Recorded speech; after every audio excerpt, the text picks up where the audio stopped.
Had a lot of pets throughout my life. Um, and I figured because I got a little, they all changed colors. What the? That's not cool. My little wolf pack here. Um, I'd talk about it because I love pets. I mean, I love all my pets. I currently only have one, kind of two, but she's my dad's dog, not really my dog, so it's not really my pet, but I digress.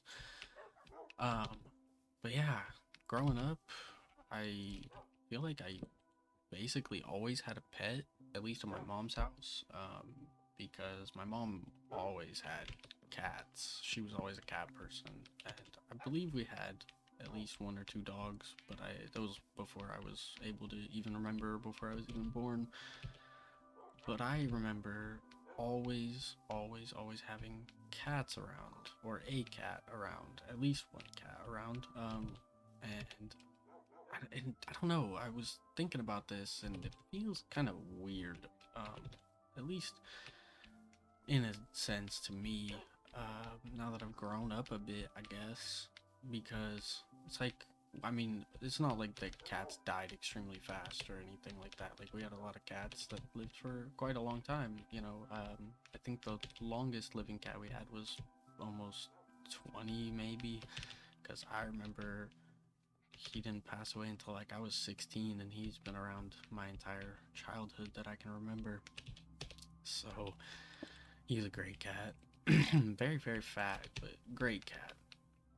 But some of our cats didn't get so lucky, and usually, from what I can remember, within like a week or two, we'd have a new cat already. And I'm not sure.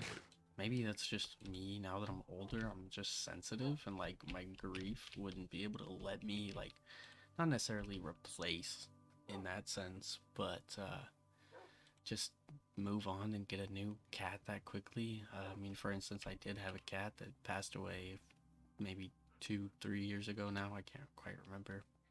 Not 3 years ago, it was earlier than that, but I don't know, 2 years ago or something like that, we'll go with. And I mean, also because I don't really have the living space to get a cat at the current moment, but I was such a wreck, and I mean, I even still kind of am, to be honest, about his passing, that like I don't know how soon I could get another. I don't know if I would even still want to get another cat because I miss him. Like he was my cat. And I just figured, I don't know, I just figured I'd talk about pets today because I got some interesting pet stories, and I got some lovely pet stories, like my boy Harvey, who's laying behind me right now, my current dog. Like, for instance, I just remembered this morning. I kind of forgot about it. I used to have a hermit crab when I was really little. Me and my brother both had hermit crabs when we were really little, and I was very good at naming things. So, because he had a yellow smiley face shell, his name was Smiley. Um, and I don't really remember much about him. I mean, he was just a hermit crab. He just lived in a little aquarium. But I do remember, the only really memory I have of him is the one time that I took him out of his cage. Me and my brother were taking him out of their cages to get sprayed or something, or just hang out with them or something. And he pinched my finger.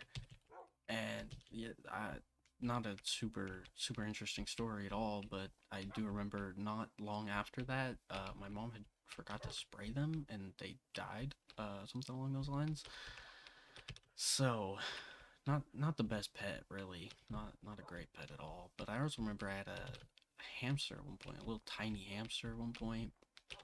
I had a rat that I adopted from my cousin. Not really, I didn't really choose to adopt it. It was more of one day my mom came home and she was like, "Hey, we have a rat now, and he's gonna stay in your room because my cousin didn't want him anymore because he got cancer, and he was losing his back legs were like going out on him, and so my cousin was just didn't it was too depressing to keep him around. And I didn't really care. I guess I thought he was pretty cool. He didn't really do much, obviously. I hate to say that, but he just kind of hung out in my room, and that was that.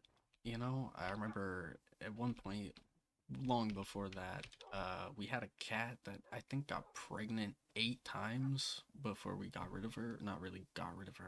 I hate to say it that way. I think we gave her away to a friend of my mom's or something along those lines. Or she just ran away. That was pretty common for our cats. My mom was very okay with letting our cats just kind of live and be outside, and it really only worked out well for one of them, which was my boy Homer, who lived for, like I said, I think like 20 years or something like that, somewhere around there, 16 to 20. We'll go with that rough range. And that dude was a trooper. He was declawed, and he would just box other cats in the neighborhood. Like he was the guy.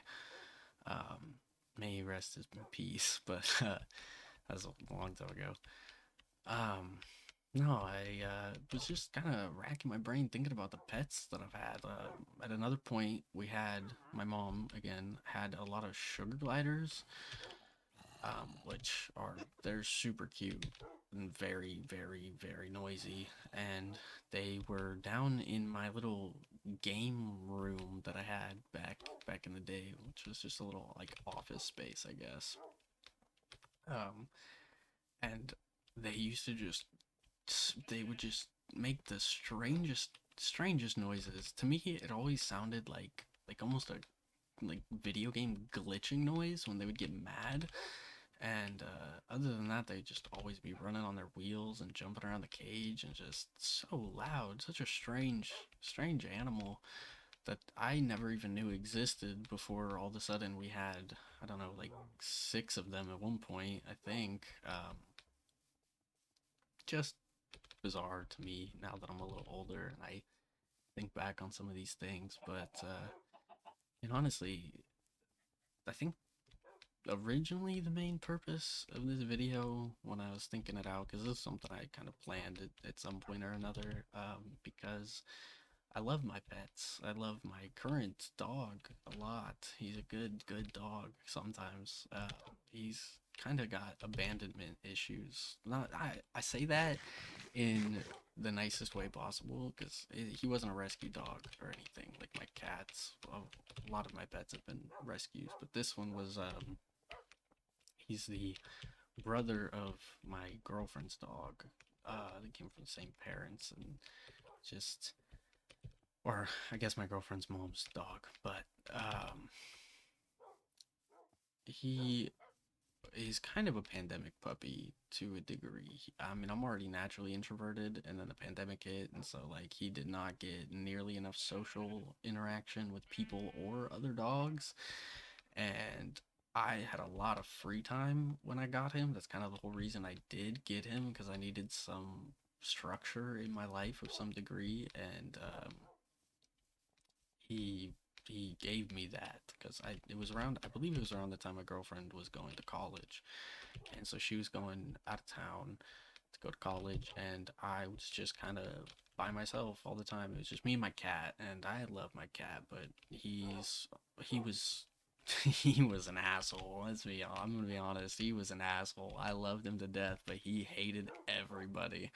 It was great, and I'll probably talk about him more in a minute. But I got my dog because I needed something to just keep me going, so I didn't just fall into a depressive slump and do nothing all day long and with the rest of my life. And he did a great job at that.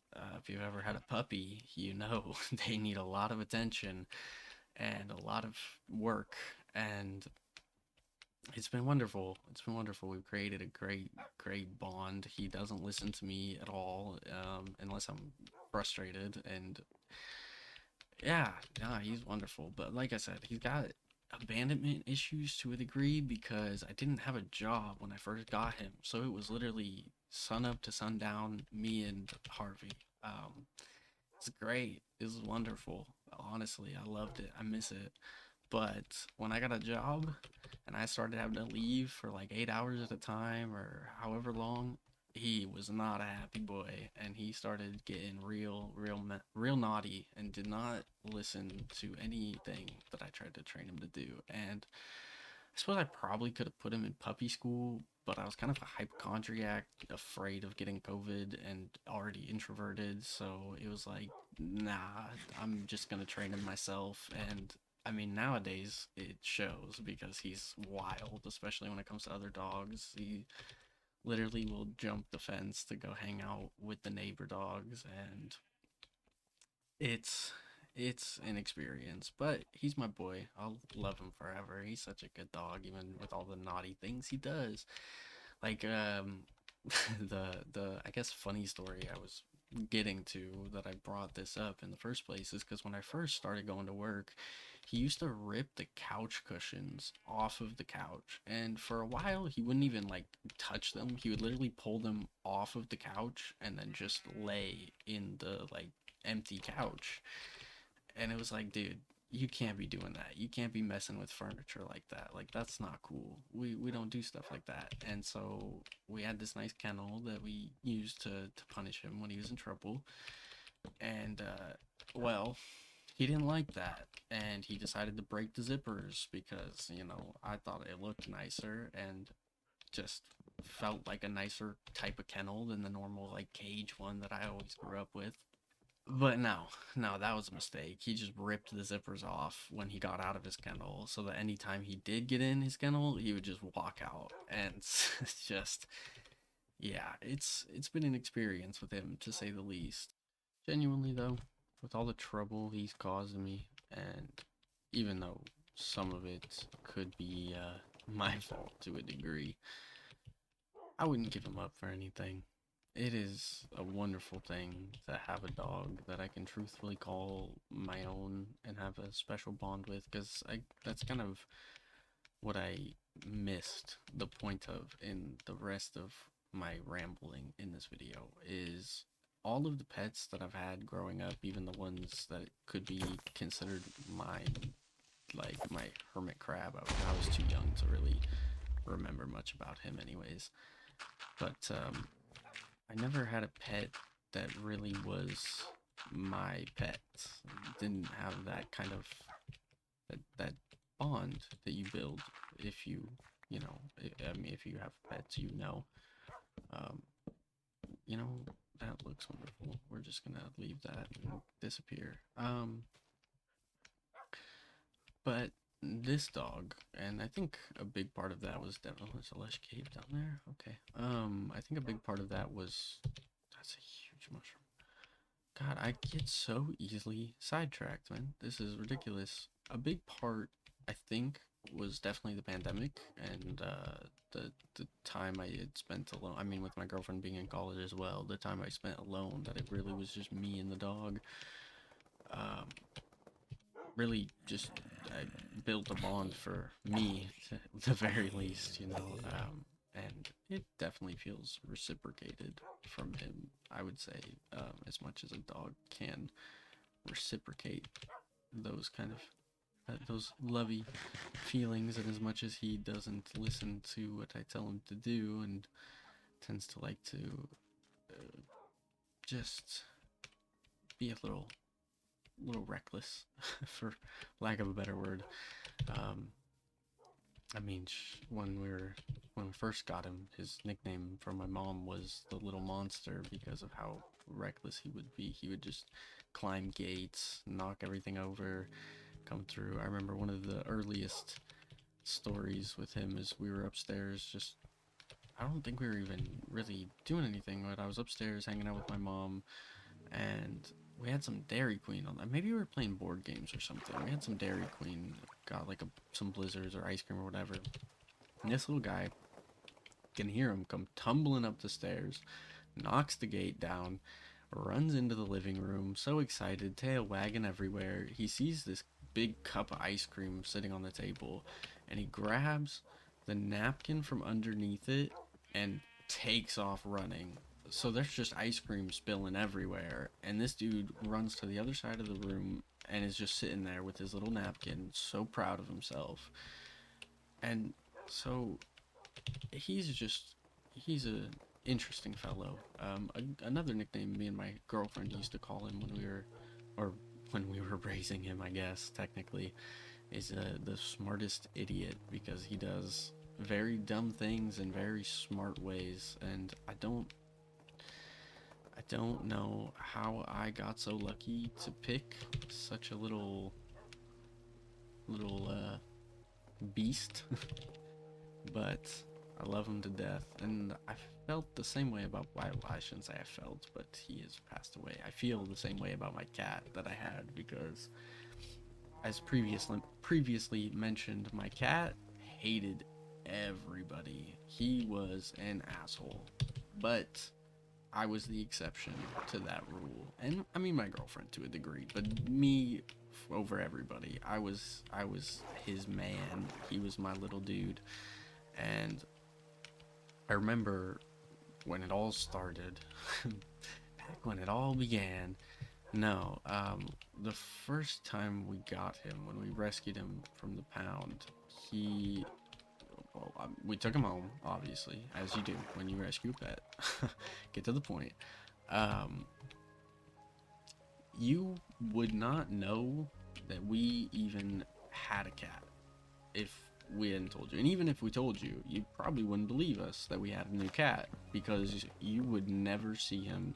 And it's not that he was like a dark cat, he was very bright. I'll see if I can get a picture of him up on the screen when I'm editing this later, but he was he was a great cat, and you would never have seen him because he was so, I suppose, just afraid to be noticed or whatever his issue was. He's just not a social cat at all. I remember one night I'm laying in bed and you don't even hear him. He's all of a sudden he leaps up onto my bed and he just comes and he starts kneading his claws into me. And ever since that day, he was my little guy. He'd let me. I was the only one that he would let pet for a long time. I don't know why I keep opening these things. I'm just trying to empty my inventory so I can actually put things in my inventory. But he would claw and bite and run from anyone and everyone if they tried to touch him. He was not a social cat at all, and I just remembered what I was doing, but that's okay. I'll do it in a minute. He's just not a social cat at all. His least favorite spot to be touched was his stomach. If anybody, oh, that broke so fast. Oh my god. Go gold. Whoopsie do. Um, you tried to touch his stomach, you'd have claws all up and down your arm, left, right, and center. Blood, just, yeah, it was bad. He had very, very sharp claws, and good luck trying to trim his nails. Like even the vets sometimes would refuse because he was so scary. Well, I shouldn't say refuse, but they'd have to go get somebody else and get, whatever. But all right, that's nice. Nice little wandering trader coming to join the party here. Um, but no, he was great. He was my cat. He was amazing. I loved him. I loved him to death. Oh, that was not the zombie. That was a llama. My bad. It's a naked zombie here. He was my cat. He was awesome. I loved him to death. We had a special connection, and it was the first cat that was really, well, really my cat, like I mentioned, my mom always had cats, but they were more of her cats than mine, and it was just something special. There's something special about those relationships you build with cats, with animals in general. You can really build relationships with any animal, I imagine. I have not had any smaller animals in my more adult life, but I always wanted an iguana and a rabbit. I've always wanted a rabbit. I love rabbits so much. And maybe one day I'll fulfill my dreams and I'll start a petting zoo inside my house. But that's really kind of the point of this video. Is I just wanted to talk a little bit about well, my pets and animals. Not really animals in general, but it's kind of just circling around in my brain. And I mean, I love my dog, I love my cat, I love all animals of all walks of life, and I would love to hear about yours in the comments if you have any. So thanks for listening, and I'm gonna head to bed. Good night. changed my mind last minute, so I'm gonna do a little slideshow right here at the end, and hopefully you enjoy it. Leave a comment, leave a like, whatever. I'll see you in the next one. I'm going to bed.